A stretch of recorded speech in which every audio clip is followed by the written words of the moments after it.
क्या सच में ग्रहण बेबी को अफेक्ट करता है या हम सिर्फ सुनी हुई बातों को बिना सोचे समझे ऐसे ही फॉलो कर रहे हैं?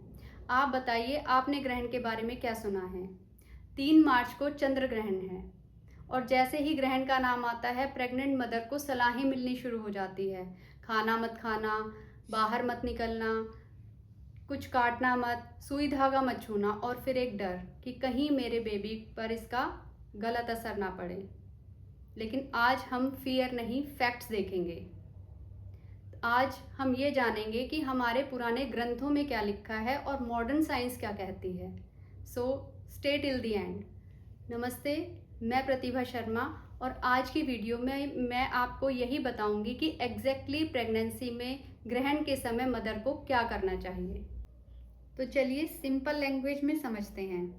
चंद्र ग्रहण तब होता है जब पृथ्वी, सूर्य और चंद्रमा एक ही लाइन में आ जाते हैं और पृथ्वी की शैडो चंद्रमा पर पड़ती है।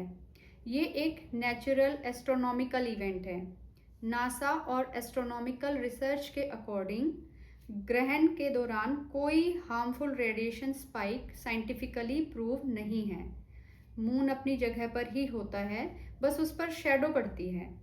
इसका मतलब फिजिकली हार्मफुल एनर्जी का डायरेक्ट एविडेंस नहीं मिला। लेकिन कहानी यहीं ख़त्म नहीं होती। हमारे पुराने ग्रंथों जैसे गरुड़ पुराण, स्कंद पुराण और कुछ धर्मशास्त्रों में ग्रहण को एक एनर्जेटिक सेंसिटिव पीरियड माना गया है।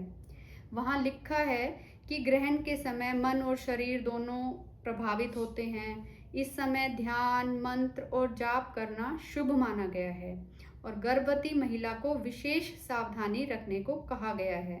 लेकिन ध्यान दीजिए, कहीं भी डायरेक्ट साइंटिफिक एक्सप्लेनेशन नहीं दिया गया। पुराने समय में क्या होता था कि आर्टिफिशियल लाइट नहीं थी, ग्रहण के समय अंधेरा हो जाता था, लोग खुले आसमान के नीचे रहते थे, फूड प्रिजर्वेशन सिस्टम नहीं थे। इसलिए इन सब चीज़ों से बचने के लिए कुछ रूल्स बनाए गए होंगे। मतलब इंटेंशन तो सिर्फ प्रोटेक्शन था, पैनिक नहीं। अब इम्पोर्टेंट पार्ट, मॉडर्न रिसर्च ये कहती है कि मदर अगर स्ट्रेस में होगी तो स्ट्रेस हॉर्मोन्स बेबी के डेवलपमेंट को अफेक्ट कर सकते हैं। इमोशनल एनवायरनमेंट प्रेगनेंसी में इम्पोर्टेंट होता है, लेकिन कोई मेडिकल रिसर्च ये प्रूव नहीं करती कि lunar eclipse directly unborn baby को हार्म करता है। यहाँ एक ट्विस्ट है, ग्रहण से ज़्यादा पावरफुल होता है मदर का डर। अगर माँ पूरे दिन एंजाइटी में रहेगी तो स्ट्रेस हॉर्मोन्स रिलीज होंगे और साइंटिफिकली प्रूवन है कि क्रोनिक स्ट्रेस बेबी के नर्वस सिस्टम को अफेक्ट करता है। तो असली सवाल ग्रहण नहीं है, माँ के इमोशनल स्टेट का है। ट्रेडिशनल सिंबॉलिक भी होती हैं क्योंकि ग्रहण को पोज मूवमेंट माना गया है। इसको नेगेटिव मत लीजिए, क्योंकि माइंडफुल पोज से देखिए। अब मैं आपको बताती हूँ एग्जैक्टली आपको क्या करना है। अगर आप स्पिरिचुअली इंक्लाइंड हैं तो घर के अंदर रेस्ट करें, ग्रेटिट्यूड प्रैक्टिस करें, सॉफ्ट भजन, मंत्र या मेडिटेशन करें। सोशल मीडिया के पैनिक अवॉइड करें, बेबी से कामली बातें करें, उससे गर्भ संवाद करें और डीप ब्रीदिंग करें। हाइड्रेशन मेंटेन ज़रूर करें और अपना खाना और मेडिसिन को बिल्कुल भी अवॉइड ना करें। खाना ना खाना साइंटिफिकली नेसेसरी नहीं है, लेकिन अगर आप ट्रेडिशन फॉलो करना चाहती हैं तो फ्रेश लाइट मील ले सकती हैं।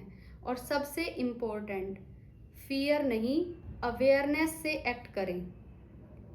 शुरुआत में मैंने आपसे एक सवाल पूछा था कि क्या ग्रहण बेबी को अफेक्ट करता है।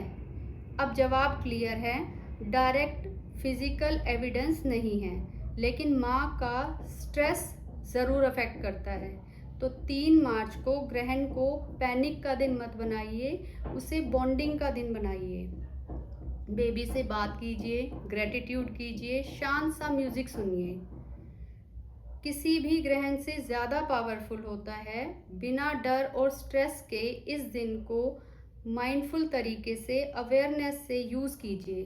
बिलीव मी, ग्रहण आपको और आपके बेबी को कोई हार्म नहीं पहुंचाएगा। अगर 3 मार्च को आप फियर के साथ नहीं बल्कि फेथ के साथ देखना चाहती हैं तो कमेंट में लिखिए माय बेबी इज़ सेफ और इस वीडियो को उन सभी एक्सपेक्टिंग मदर्स के साथ शेयर कीजिए जो पैनिक में हैं। Thank you. हैप्पी गर्भ संस्कार।